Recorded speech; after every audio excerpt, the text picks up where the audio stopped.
Perjuangan Lani Mariska untuk kembali bertemu dengan ketiga buah hatinya tampaknya masih belum berakhir. Di tengah proses hukum yang sedang berjalan, Lani kembali mendatangi Polda Metro Jaya didampingi tim kuasa hukumnya dari Rayben Strategic Law Firm, yakni Pablo Benua, Ray Utami, dan Adlina Bahri.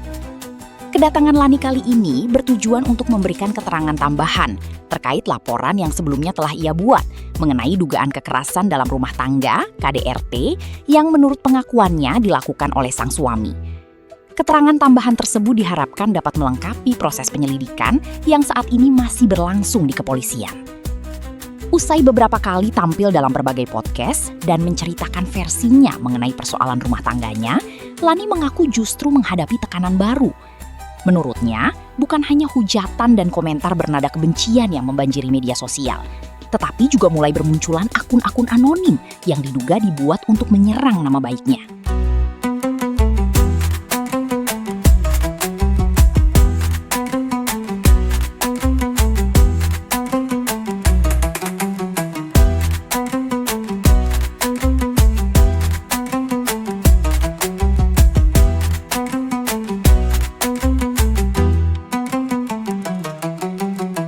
Saya baca akun yang ada Pak SS menyatakan pembelaan dia itu. Di situ ada komen-komen, salah satu contohnya begini, kan NO gitu ya, inisial NO. Yang diduga NO ini yang menyamar sebagai nama lain tersebut. Dia bilang, NO ini keliling dunia loh, menghambur-hamburkan uang gitu, buang-buang duit.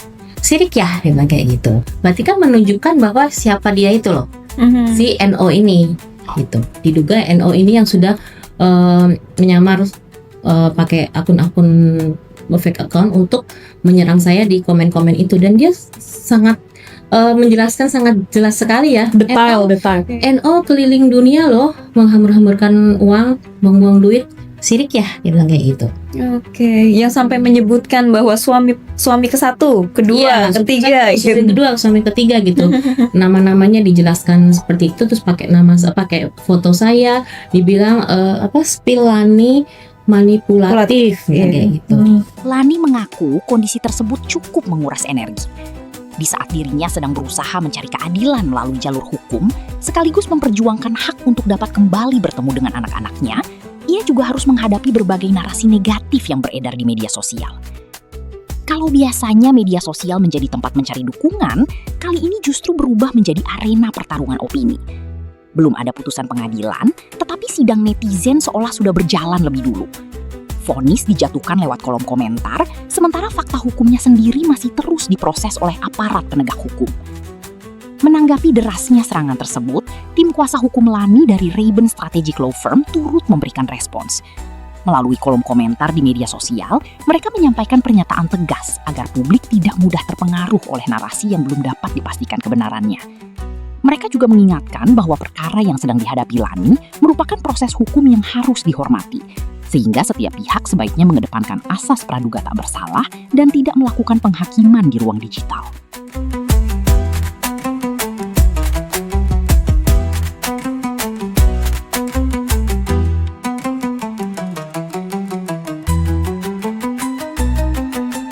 Di situ kan kelihatan ya, maksudnya motifnya bagaimana gitu. Paling tidak kita semua kan sudah cerdas nih mencermati ya. Kenapa ada beberapa akun fake account, dan itu ketika kita sudah cek memang benar-benar dia buzzer. Buzzer yang dimana dia head comment, lalu dia membuat suatu akun yang bernama klien saya. Seakan-akan klien saya ini seperti yang apa yang dituduhkan. Padahal kita semua bisa lacak kalau itu bukan akun real. Iya, bisa dilacak itu semua dari email. IP-nya semua sudah dipegang. Jelas. Berarti akan ada langkah hukum. Pasti. Gitu. Karena kita untuk di kasus ini kan memang bukan hal yang sepele ya. Akan banyak serangan juga, saya sudah paham. Jadi persiapan-persiapan kita juga sudah matang. Di sisi lain, perjuangan Lani disebut tidak hanya berkaitan dengan laporan dugaan KDRT, tetapi juga keinginannya untuk kembali mendapatkan kesempatan bertemu dengan ketiga anaknya. Baginya persoalan ini bukan sekedar sengketa rumah tangga, melainkan juga menyangkut hubungan seorang ibu dengan anak-anaknya yang ingin terus ia perjuangkan melalui jalur hukum. Kini, publik menunggu bagaimana perkembangan penyelidikan atas laporan tersebut. Sementara itu, Lani berharap proses hukum dapat berjalan secara objektif dan memberikan kepastian hukum bagi seluruh pihak yang terlibat.